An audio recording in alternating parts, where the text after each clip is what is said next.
15 अप्रैल 2026 मुख्यमंत्री पद की शपथ लेने के कुछ ही घंटे के बाद सम्राट चौधरी ने सचिवालय में पहली आधिकारिक बैठक की। बोले, अपराधी सुधरें या बिहार छोड़ दें। सुनने वालों ने कहा, यूपी का योगी मॉडल अब बिहार में लागू होगा। अब कुछ घटनाओं पर गौर कीजिए। 1 अगस्त 2026 बिहार के रोहतास जिले के डेहरी नगर परिषद के कार्यपालक पदाधिकारी माने एग्जीक्यूटिव ऑफिसर विमल कुमार एक शाम शहीदों के नाम कार्यक्रम में शामिल हुए। उन्होंने ही इस कार्यक्रम का उद्घाटन भी किया। विमल के अलावा इस कार्यक्रम में डेहरी के विधायक सोनू सिंह, एसडीएम और दूसरे अधिकारी भी मौजूद थे। 1 अगस्त की शाम कार्यक्रम खत्म होने के बाद विमल अपने सरकारी ड्राइवर मिथिलेश तिवारी के साथ पटना के लिए निकल पड़े अपनी कार से। कुछ ही देर बाद विमल की गाड़ी औरंगाबाद जिले के घनौती पुल के पास रुक गई। बीबीसी हिंदी की रिपोर्ट के मुताबिक विमल बारून नहर के रोड के रास्ते पटना जा रहे थे, तभी कुछ अपराधियों ने उनकी गाड़ी रोक ली, उन्हें गाड़ी से खींचकर बाहर निकाला और लोहे की रॉड से और दूसरे धारदार हथियारों से उन पर हमला किया। इस हमले में विमल गंभीर रूप से घायल हो गए। उन्हें तुरंत अस्पताल ले जाया गया, लेकिन डॉक्टरों ने उन्हें मृत घोषित कर दिया, ब्रॉड डेड। घटना की जानकारी पुलिस को मिली तो जांच शुरू हुई। पुलिस ने सबसे पहले विमल के ड्राइवर को हिरासत में लिया। पुलिस की शुरुआती जांच के दौरान ही ड्राइवर मिथिलेश बार बार अपने बयान बदलने लगा। 2 अगस्त को मगध रेंज के आईजी विकास वैभव ने बताया कि जब ड्राइवर मिथिलेश कुमार से पूछताछ की गई तो उसने अपना जुर्म कबूल कर लिया। मिथिलेश ने पुलिस को बताया कि हम काम के दबाव में थे। इसको लेकर विमल कुमार से कई बार बहस भी हुआ करती थी। 1 अगस्त को ही दोनों के बीच एक और बहस हुई थी, विवाद हुआ था। बकौल मिथिलेश पटना के रास्ते जाते हुए वो पेशाब करने के लिए रुकना चाहता था, लेकिन विमल कुमार ने गाड़ी रोकने से मना कर दिया।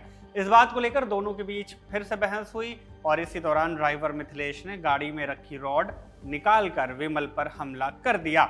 इसके बाद उसने खुद को बचाने के लिए अज्ञात हमलावरों की कहानी गढ़ी और अपने सहकर्मी को इस बारे में खबर दी, जिसके बाद पुलिस को घटना के बारे में पता चला। हालांकि बीबीसी हिंदी की रिपोर्ट में विमल कुमार की पत्नी का बयान मिलता है, जो हत्या की एक दूसरी ही कहानी कहती है। बबीता कुमारी का आरोप है कि डेहरी के विधायक राजीव रंजन सिंह और सोनू सिंह ने विमल की हत्या कराई। बबीता का आरोप है कि विधायक विमल को रोज फोन करके अपने घर बुलाता था, कहता था आइए हमारे घर मिलने, हमें 25-50 लाख रुपए दीजिए। विमल ने कहा, हम गलत नहीं करते, हम कहाँ से पैसे देंगे। दैनिक भास्कर से हुई बातचीत में बबीता ने बताया कि ड्राइवर ने मुझे फोन करके बताया कि साहब को अपाची वाले ने मार डाला। मैंने पूछा कि एक्सीडेंट हुआ या क्या हुआ, आपने साहब को बचाया क्यों नहीं, गाड़ी क्यों रोकी। इस पर मिथिलेश ने कोई जवाब नहीं दिया। दैनिक भास्कर से हुई बातचीत में विमल कुमार की पत्नी बबीता आरोप लगाती हैं कि 2 दिन पहले ही यानी 29 जुलाई को विमल विधायक सोनू सिंह से मिलने भी गए थे। हालांकि दोनों के बीच क्या बातचीत हुई, उन्हें इसके बारे में कोई जानकारी नहीं मिली। वो कह रही थी कि वो घर आएंगे तो इस बारे में बताएंगे। मामले ने जब तूल पकड़ा तो विधायक सोनू सिंह का भी बयान सामने आया। उन्होंने कहा कि हम दोनों अक्सर डेहरी के विकास कार्यों के लिए एक साथ काम किया करते थे, उनकी हत्या की जांच होनी चाहिए। 50 लाख रुपए की डिमांड के आरोपों को सोनू ने राजनीतिक साजिश बताते हुए खारिज कर दिया और ये भी कहा कि हमारे पास इतना वक्त नहीं कि हम किसी अफसर को रोज फोन करें। उनकी हत्या जांच का विषय है, परिवार के लिए मेरी पूरी संवेदना है, जांच में जो भी मदद होगी हम करेंगे। बहरहाल आरोपों के घेरे में खड़े विधायक सोनू सिंह हैं कौन, ये भी समझ लीजिए। राजीव रंजन और सोनू सिंह लोक जनशक्ति पार्टी रामविलास के टिकट से डेहरी के विधायक हैं। पेशे से व्यापारी सोनू सिंह का ये विधायकी में डेब्यू है। 2025 के बिहार विधानसभा चुनाव में उन्होंने आरजेडी के गुड्डू कुमार चंद्रवंशी को करीब 35,000 वोटों से हराकर इस सीट पर जीत दर्ज की थी। चुनावी हलफनामे के मुताबिक सोनू सिंह पर चुनाव के नामांकन दाखिल किए जाने तक कोई भी आपराधिक मुकदमा दर्ज नहीं था। 12वीं पास सोनू सिंह के पास चुनाव के पहले करीब 30 करोड़ 68 लाख की संपत्ति थी। पेशे से व्यापारी सोनू सिंह की आईटीआर रिपोर्ट बताती है कि साल 2025-26 में उनकी टोटल इनकम करीब 3 करोड़ 60 लाख की थी। विधायक बनने से पहले सोनू सिंह का कोई खास राजनीतिक इतिहास नहीं मिलता, लेकिन विधायकी मिलते ही सोनू सुर्खियों में आने लगे। पहली बार खबर आई दिसंबर 2025 में। विधायकी हासिल होने के महज 15 दिन बाद चर्चा किसी आदेश या काम को लेकर नहीं, बल्कि रसूख और दिखावे के आरोपों की थी। दरअसल नवनिर्वाचित विधायक सोनू सिंह के बेटे सौरभ सिंह एक शादी समारोह में पहुंचे थे। इसी दौरान एक तस्वीर सामने आई जिसमें सौरभ सिंह सरकारी बॉडीगार्ड के साथ नजर आए। तस्वीर में विधायक की सुरक्षा तो दिखाई दी, लेकिन विधायक नहीं। मीडिया रिपोर्ट्स में लिखा गया कि बिना विधायक की उपस्थिति में उनके बेटे सरकारी सुरक्षा कर्मी को कैसे अपने साथ रख सकते हैं। खैर, तब इस तस्वीर के बारे में सोनू सिंह की प्रतिक्रिया दिखाई नहीं दी, केवल सोशल मीडिया और मीडिया रिपोर्ट्स में इसकी चर्चा हुई थी। चर्चा अब भी है। विमल कुमार की पत्नी के आरोपों के बाद से ही पुलिस अब बबीता कुमारी के आरोप और ड्राइवर के बयानों के आधार पर जांच कर रही है। फॉरेंसिक टीम ने भी सबूत इकट्ठा किए हैं, जिनके आधार पर ही केस की आगे की दिशा तय होगी। लेकिन आरोपी चाहे जो भी हो, सवाल अब भी वही है, जो दावे और वादे सम्राट चौधरी की सरकार ने किए थे वो जमीनी स्तर पर कितने खरे उतर रहे हैं। ये सवाल बिहार के पूर्व डिप्टी सीएम तेजस्वी यादव ने भी उठाए। खैर, ये कोई पहला मामला भी नहीं है। सम्राट चौधरी के मुख्यमंत्री बनने के 2 हफ्ते के अंदर ही 28 अप्रैल को बिहार के भागलपुर में सुल्तानगंज नगर परिषद के कार्यपालक पदाधिकारी मान एग्जीक्यूटिव ऑफिसर कृष्णा भूषण कुमार की हत्या कर दी गई थी। उन पर दिन दहाड़े दफ्तर में घुसकर गोली चलाई गई।